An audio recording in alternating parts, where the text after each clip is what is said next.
The congregation shivered in the cold.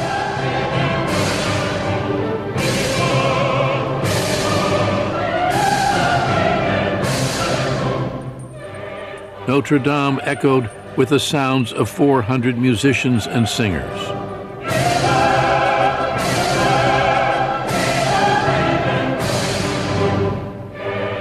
The young man, born on the island of Corsica, moved impatiently forward. Napoleon Bonaparte, 35 years old, was about to be crowned Emperor of France. "I found the crown of France in the gutter," he said, "and I picked it up." It was December 2nd, 1804. Within 3 years, Napoleon's conquest would extend his empire across almost all of Europe, and he would rule over 70 million people. Not since the ancient Caesars had one man held so much power. Napoleon changed the world. Here is a man who rises not on the basis of his blood, not on the basis of his background, but on the basis of his ability. No one else has appeared like him, has dominated the world like he has. Qu'est-ce que Napoléon? What is Napoleon? C'est une main. It's a hand in a shirt. C'est un It's a strange hat. C'est bizarre. Si vous mettez ce If you show the chapeau, hat, si if you vous show the mettez hand in the la shirt, main in Japan, the United States, or France, everybody will say Napoleon. Napoléon. He was above all ambitious. He loved power. He said, "I love power," like a musician loves his music.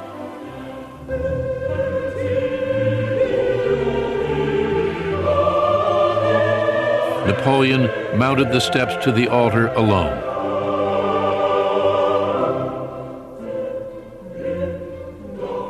Seizing the crown in his own hands, he held it aloft. Then brought it to rest on his own head.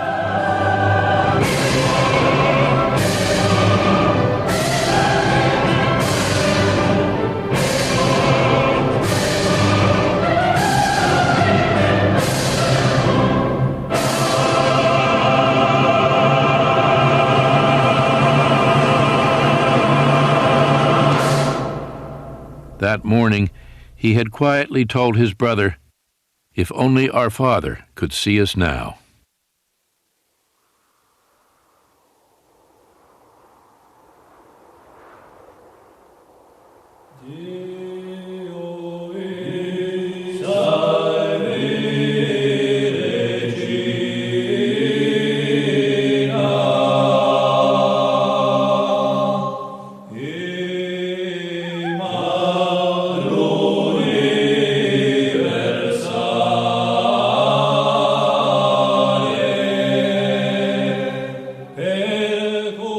In the spring of 1769, Letizia and Carlo Bonaparte were crossing the mountains that straddled the interior of the island of Corsica. They were Corsican patriots, determined to repel a French army that had invaded their tiny island nation. The Corsicans were only about 100 to 120,000 people of peasant or shepherd origin. They had very few firearms, very little gunpowder, and that was all. They had to defend themselves against the 22 million population of France, then the most advanced country in Europe. The Corsicans never stood a chance. After a year of fighting, leaving thousands dead and wounded, they were defeated, and Letizia and Carlo were going home. Letizia was 6 months pregnant.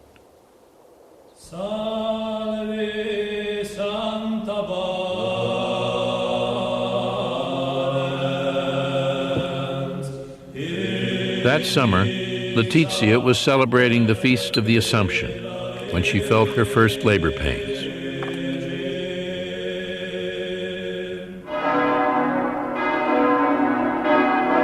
Later that day, August 15, 1769, she gave birth to a son, Napoleon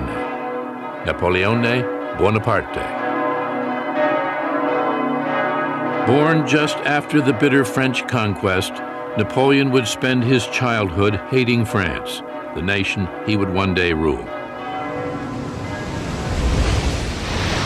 "I was born when Corsica was perishing," Napoleon later wrote. 30,000 Frenchmen spewed onto our shores, drowning the throne of liberty in waves of blood.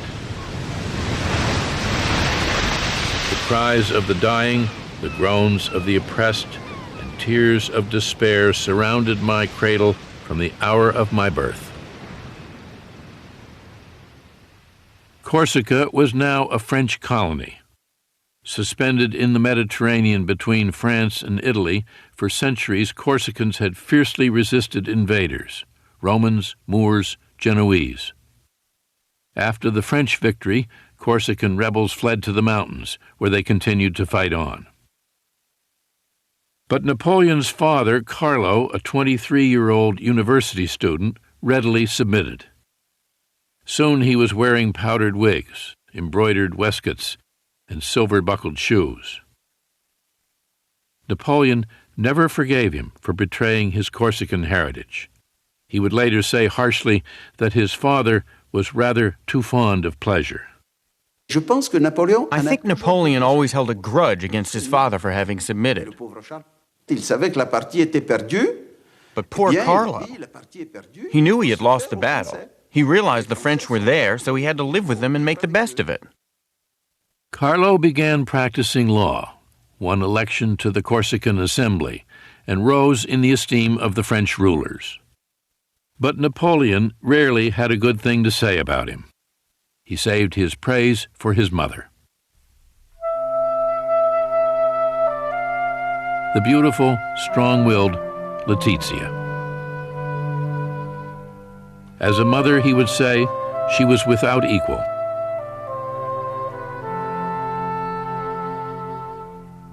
He was obsessed by her, fascinated by her, praised her enormously. She was a very tough and determined little woman. 13 times pregnant, she had 8 surviving children. He says that all his success in life was due to the training she gave him. La mère. The mother. What a man, Napoleon said. She has the head of a man on the body of a woman. Carlo and Letizia owned a house in the country as well as one in the city, a mark of their status. They were Corsican aristocrats, but they were not rich. With 8 children, they struggled just to get by on an island that had been impoverished for centuries. There was nothing, the ambitious couple believed, that Corsica could offer them or their children. Only one country could, the country that had vanquished their own, France.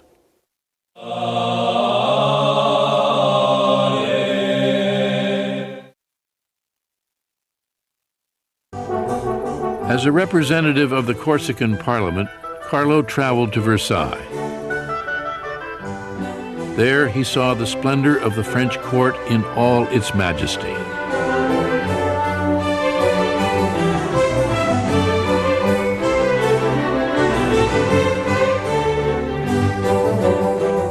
France was the envy of Europe.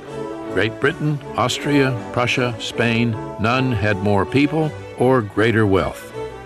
While America was just beginning its experiment with democracy, Versailles gave testimony to the power of kings. Carlo was an awestruck provincial. Rumblings of discontent with King Louis XVI and aristocratic privilege were no concern of his. That Queen Marie Antoinette and a frivolous court were draining France of precious resources did nothing to diminish Carlo's delight in everything he saw. He dreamed that one day his children would become noblemen in that glittering citadel of power in which he had no place. For years, Carlo had nourished a plan. In Versailles, he saw it come true. He secured Napoleon a scholarship to a school in France. Napoleon set foot in France for the first time in the winter of 1778. A thin, sallow 9-year-old, accustomed to the warmth of the Mediterranean, suddenly alone on the windswept plains of northern France.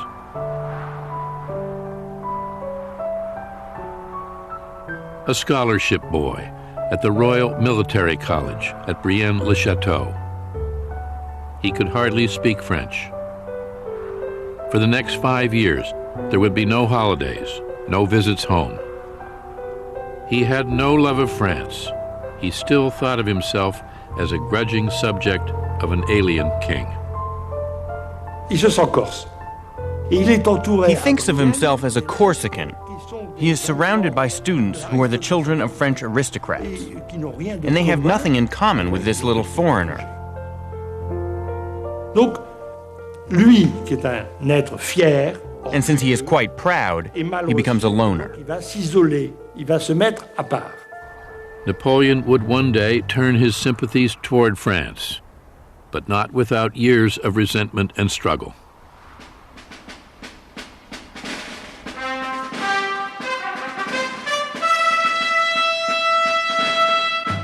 He was 15 when he was promoted to the Royal Military Academy in Paris.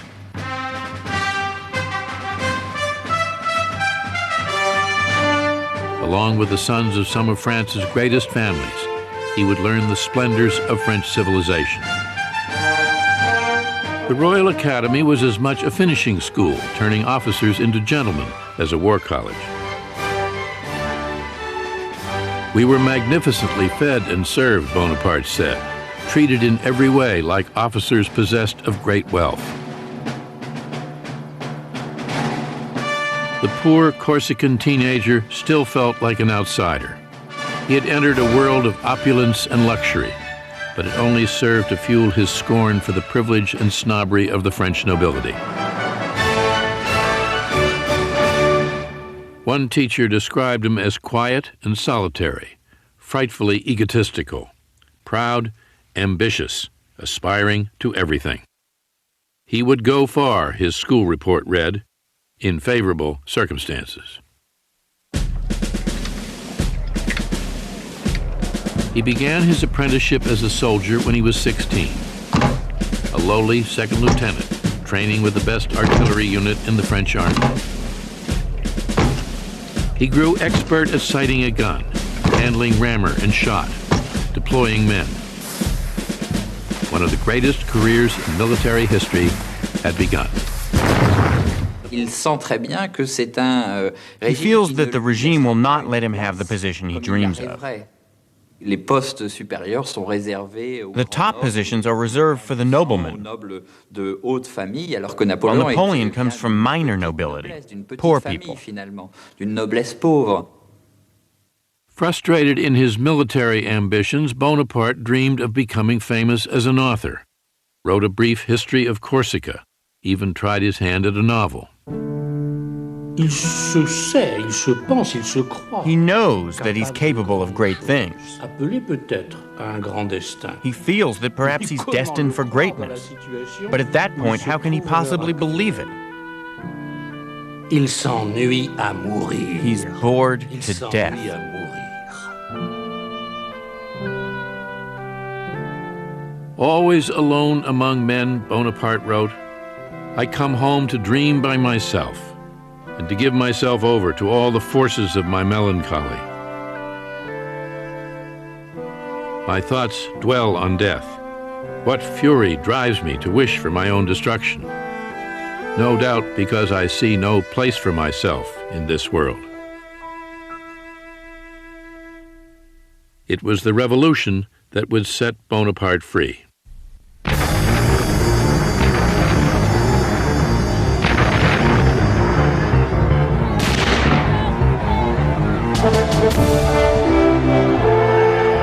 On July 14th, 1789, Paris erupted.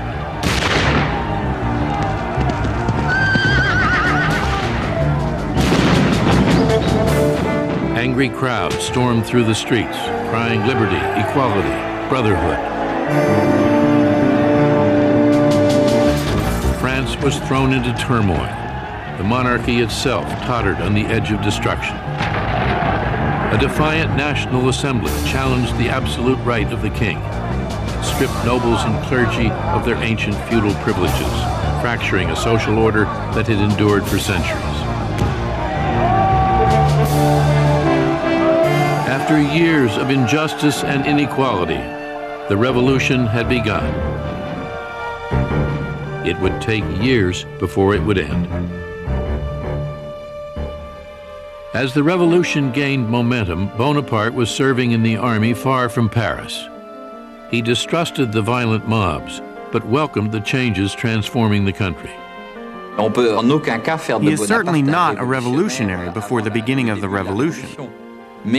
But Bonaparte welcomes the revolution as good news. It almost has a religious impact for him, because all of a sudden he feels that the revolution is going to open up French society. La révolution va ouvrir la société française.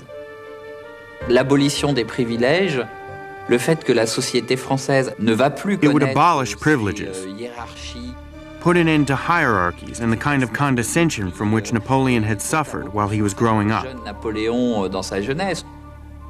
Bonaparte était un jeune homme. Bonaparte was a man of his times, and to be 20 years old in 1789 is very important. Napoleon's destiny and the destiny of the whole country become the same.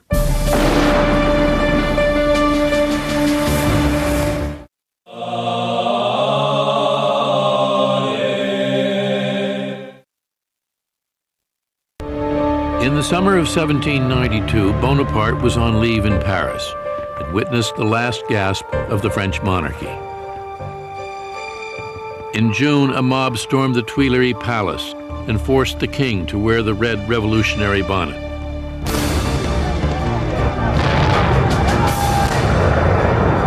In August, the mob massacred the king's Swiss guard. King Louis XVI was dethroned. The French Republic was proclaimed that fall. Napoleon wants to be part of this new world. He wants to play a role. And he starts in a place he knows very well. He starts with Corsica. Donc il commence par la Corse.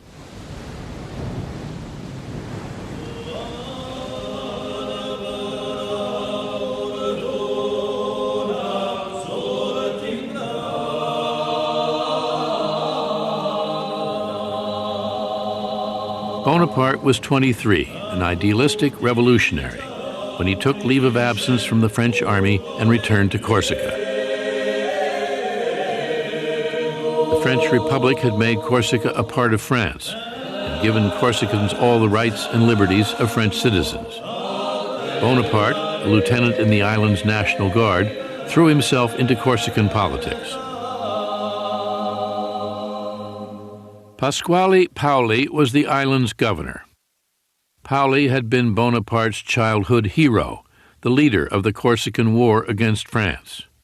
Now Bonaparte dreamed of rising to power, standing by Paoli's side. But he would be bitterly disappointed. Paoli did not trust him. A ragazzone inesperto, Paoli called him. A big, inexperienced boy. The Corsican patriot thought Bonaparte too ambitious, too self-centered, too sympathetic to France. Bonaparte and Paoli are on totally different wavelengths. Paoli retains the idea that Corsica should be independent. By this time, Napoleon Bonaparte is perfectly comfortable with a Corsica that is part of revolutionary France. Bonaparte soon became the leader of a faction opposed to Paoli. Clan rivalry ran deep on the island, intensifying the political struggle between the two men. Paoli's partisans and Bonaparte's were soon at war. In the end, Paoli proved too strong. Bonaparte's home was sacked and he was forced to flee to the mountains. The Corsican Assembly declared Bonaparte and his entire family traitors and enemies of the fatherland, condemned to perpetual execration and infamy. Bonaparte no longer had the right to live in Corsica. He had been given a death sentence by his own people. His idealism shaken, Bonaparte wrote his brother, "Among so many conflicting ideas, the honest man is confused and distressed. Since one must take sides, one might as well choose the side which is victorious. Considering the alternative, it is better to eat than be eaten." The defeat in Corsica, the break with his hero Paoli, had toughened him, made him shrewd, and turned him toward France. From the time when there is this breakup with Paoli's Corsica, he is French. He wants to be French. He is French.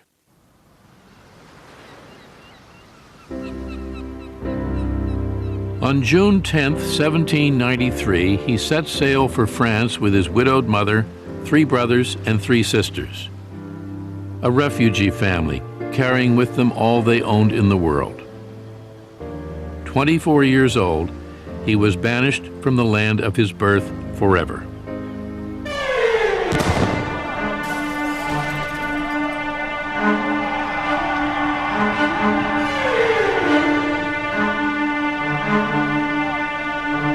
Bonaparte returned to France to find the French fighting among themselves.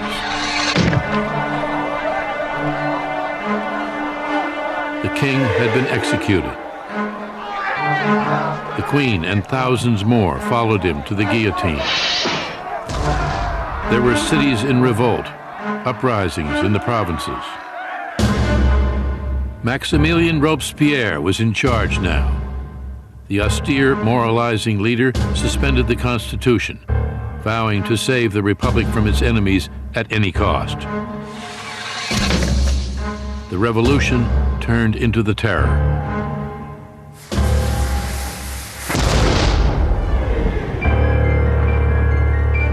Torn by civil war, France was also at war with almost all of Europe. Austria, Spain, Prussia, and Great Britain were bent on destroying the new French Republic, while French radicals promised to help all peoples rise against their rulers. Reinstated in the army as an artillery captain, Bonaparte was ordered to Toulon, a city of 28,000 on the southern coast that had rebelled against the Republic, throwing its port open to the English. The British fleet defended the city from the harbor. 24-year-old Bonaparte thought he knew how to drive them out. He argued that if his soldiers could seize the heights commanding the harbor, they could bombard the fleet, drive it away, and the city would fall. It was a simple plan, but none of the generals would listen. The generals in Toulon were total incompetence, or a little worse. Finally, a fairly competent general showed up, listened to Napoleon's plans, and said, naturally. This would be Bonaparte's first great chance. With aristocratic officers fleeing the country, there was suddenly a vacuum, an opportunity for rapid promotion for soldiers who could prove themselves under fire.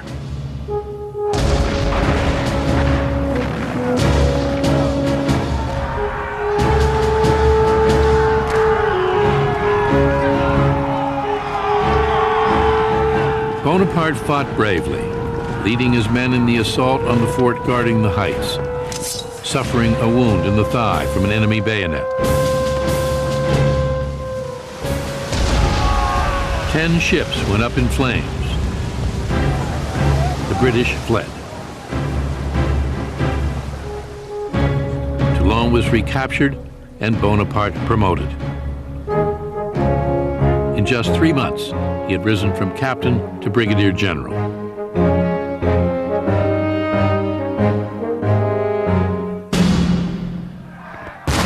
The Republic continued to fight for its life, still clashing with enemies beyond its borders, still in turmoil at home. With France in chaos, threatened on all sides, Robespierre showed no mercy in his efforts to bring about unity and order. Liberty, he said, cannot be secured unless criminals lose their heads. Determined to make his voice heard, Bonaparte wrote a political tract in support of Robespierre. The young soldier hated the terror, but he hated chaos even more. Bonaparte is really a man of order. For him, order has to serve ideals, exactly the idea of Robespierre. It is necessary to suspend liberties in the name of liberty. In order to save liberty, to save the Republic, it's necessary to suspend individual liberties. In the summer of 1794, Robespierre's government fell. Now it was the turn of those who made the terror to die, including Robespierre.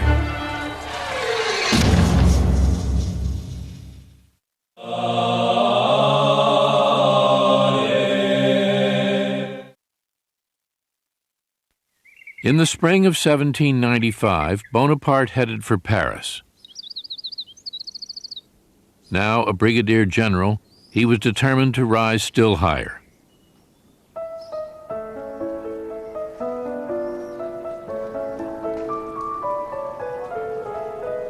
France had a new constitutional government. The guillotine, the riots in the street, the war still raging along the frontier, all seemed forgotten.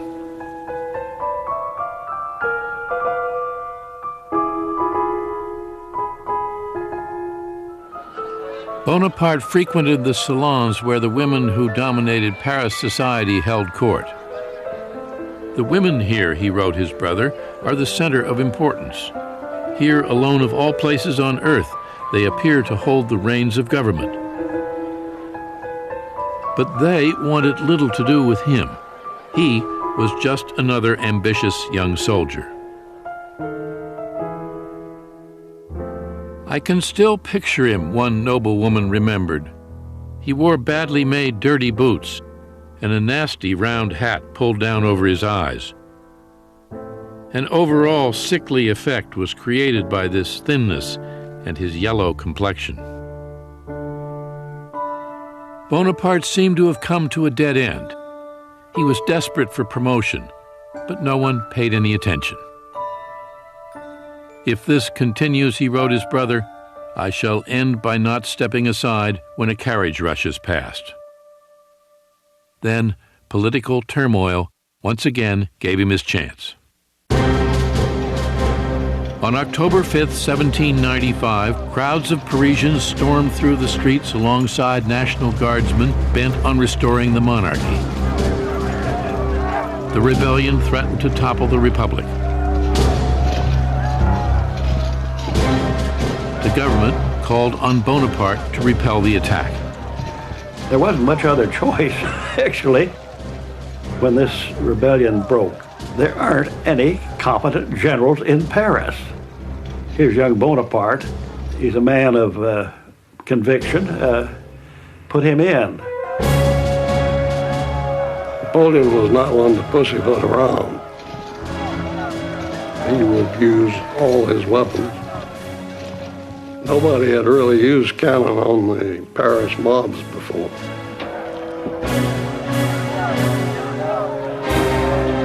He was going to shoot. He waited till he could see the whites of their eyes.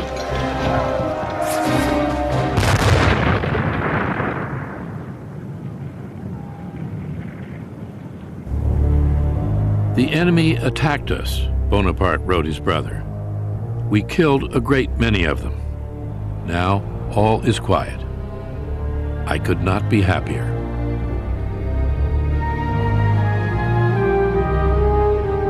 Three weeks later, he was made a full general, commander of the Army of the Interior. He was 26.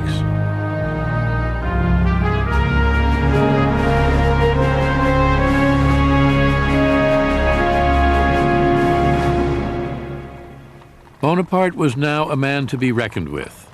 He was driving through Paris in a fine carriage, wearing new clothes, drenching himself in eau de cologne.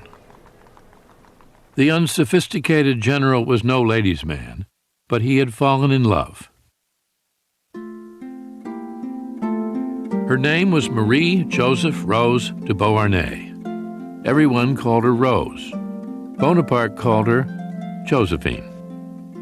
She was a Creole aristocrat from the French colony of Martinique, a 32-year-old widow with 2 small children, deep in debt, trying to make her way in Paris alone. Languid, with a nonchalant shading into indolence, she was known as a woman of refinement, charm, and grace. It was said that she even went to bed gracefully. Bonaparte was dazzled by her. "I was naturally timid among women," he said. Madame de Beauharnais was the first woman who gave me any degree of confidence. Josephine was what might be called a slightly forced woman. She'd been married young, her husband had died in the guillotine. She'd had an affair with somebody that helped her out, and it was well known she had affairs with men in high French society. No one stood higher than Paul Barras, the most powerful figure in the new government. Josephine was his mistress, a woman of influence in the most fashionable salons in Paris. Bonaparte saw her in a world of power. She was at the center of society. She had all these connections. She was very much someone who could be useful to him. And then I think he just fell madly in love with her. Josephine lived in a little cottage set in a pleasant garden. Some said it was Barras who paid the rent. But Barras was growing tired of her. Now Bonaparte visited her there. Josephine seemed amused by her new lover. Although she knew how to please him, she did not return his passion. When Bonaparte proposed marriage, she hesitated. She wasn't attracted to him at all. In fact, she told a friend later that for a long time, she had to overcome a feeling of repugnance. He was so serious and he had no sense of humor. He was skinny. His hair was kind of hanging and he was unkempt. Mais elle sait que la beauté passe. But she knows her beauty is vanishing. Already her teeth are bad, she's getting wrinkles. Napoleon doesn't see it, but others see it, and she sees it. Her looks fading and her debts mounting, she needed a protector. On March 9, 1796, Napoleon Bonaparte and Josephine de Beauharnais were married. A gold enameled medallion was the general's wedding gift to his bride. On it were inscribed the words, "To Destiny."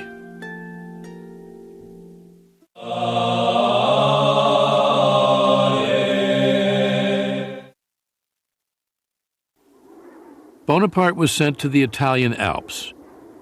Josephine's former lover, Paul Barras, had helped win him an appointment as supreme commander of all French forces in Italy. His assignment was to challenge the Empire of Austria and their Italian allies. He had never commanded an army before. Young and untested, no one expected very much from him, especially his own generals. Tout le monde l'attend avec un peu de moquerie. Everyone makes fun of him before he gets there. This little general who perhaps owes his command to his wife.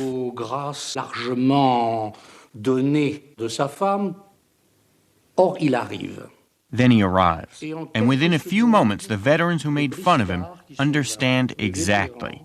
He is in charge.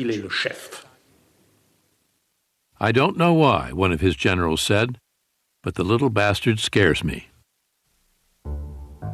Bonaparte's army was in no condition to win battles. It had been stagnating under incompetent commanders in the foothills of the Alps for almost 2 years. Soldiers, he proclaimed, you are naked and ill-fed. No fame shines upon you. I will lead you into the most fertile plains in the world. Rich provinces, great cities will lie in your power. You will find there honor, glory, and riches. He really enthralls them. He's a terrific actor. He is capable of laughing, smiling, and then suddenly he is passionate, inspiring fear, horror, and anger. On April 2nd, 1796, Bonaparte led his army forward. He was badly outnumbered. 38,000 French soldiers faced 38,000 Austrians and their allies, 25,000 Piedmontese. Bonaparte planned to isolate the Austrians from the Piedmontese, then conquer each separately. He would strike first at Piedmont. In just 2 weeks, he won 6 battles, took thousands of prisoners, and broke the back of Piedmont's army. One Piedmontese officer would later complain, they sent a young madman who attacks right, left, and from the rear. It's an intolerable way of making war. On April 26th, Piedmont surrendered. Bonaparte demanded gold and silver and paid his troops, the first real money they had seen in years. Soldiers, he said, we thank you. While Bonaparte led his soldiers into battle, he never stopped thinking of Josephine, writing her letter after letter, day after day.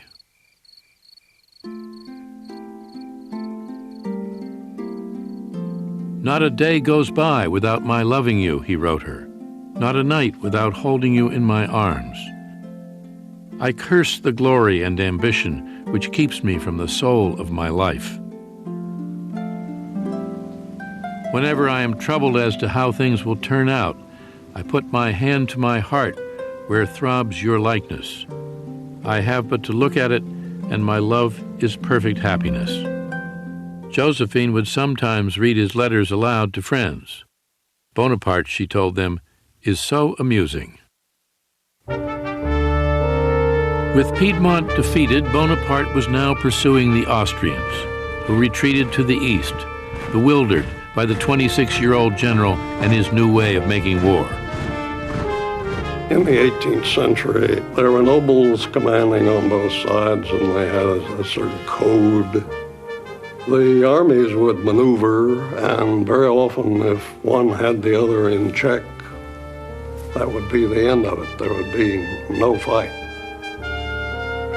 Napoleon was, in a way, the first modern general. He did not accommodate those old codgers on the other side at all. He attacks every day. He attacks when it snows, he attacks at night, he attacks when it's cold. It's not the way the game is played.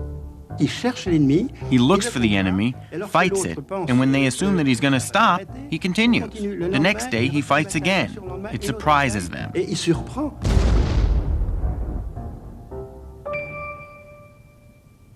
As the Austrians fled, their rear guard hoped to slow Bonaparte down by making a stand at the little Italian town of Lodi. They fortified a narrow wooden bridge with 14 cannon and 3 battalions and dared Bonaparte to cross it. The general ordered a simple frontal assault on the bridge. Everything would depend on the courage of his men.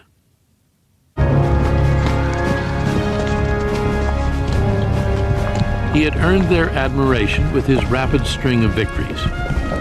Now he would find out if he also had their faith. How do you incite men to do something like that? It's charisma. I mean, he got tremendous presence.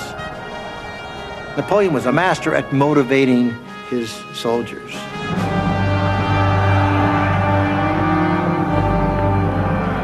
Victory always goes a long way. The more they win, the harder they get to stop. His troops were pretty well hepped up. They'd been chasing Austrians now for weeks, and they went forward.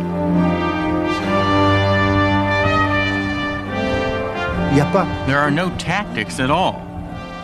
The troops come in so enthusiastically and quickly, it surprises the enemy. It's just a question of enthusiasm. Everyone throws themselves into it. Everyone risks death.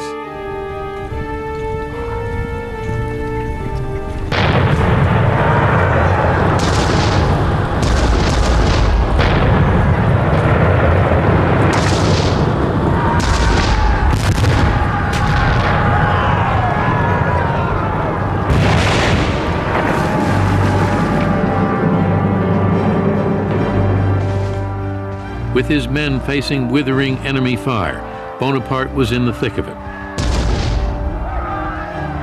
He was actually up there laying in the cannon, which was a corporal's job. But he was always up there with them. This is a man with absolute courage. He's wherever he's needed. If he's needed up at the very front to encourage people, he's there. He takes physical risks. Even if cannonballs fall close to him, and this happened on several occasions, he's not afraid. The French made it halfway across the bridge and fell back under a vicious hail of fire. Then one last charge, and they were across.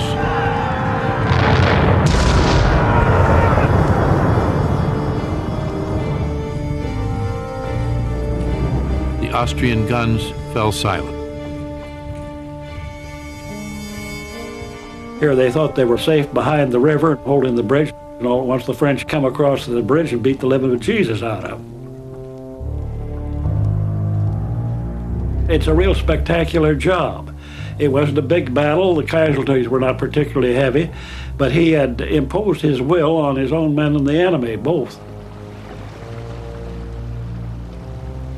It was not a great victory. The Austrian army had in fact escaped. But Bonaparte had won the respect and devotion of his men. He came out all sweaty and grimy and covered with gun smoke. The troops liked that. They began calling him the Little Corporal right there. It was, you identify with us, you're our corporal.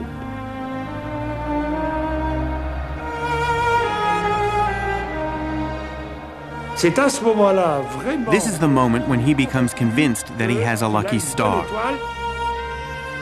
and that destiny has chosen him to accomplish great things. They haven't seen anything yet, Bonaparte told one of his generals. In our time, no one has the slightest conception of what is great.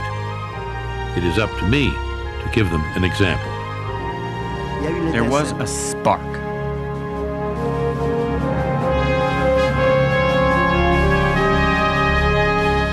The battle at Lodi convinced Napoleon Bonaparte that he was a man of destiny. From that moment, he said, I foresaw what I might be. Already I felt the earth flee from beneath me, as if I were being carried into the sky.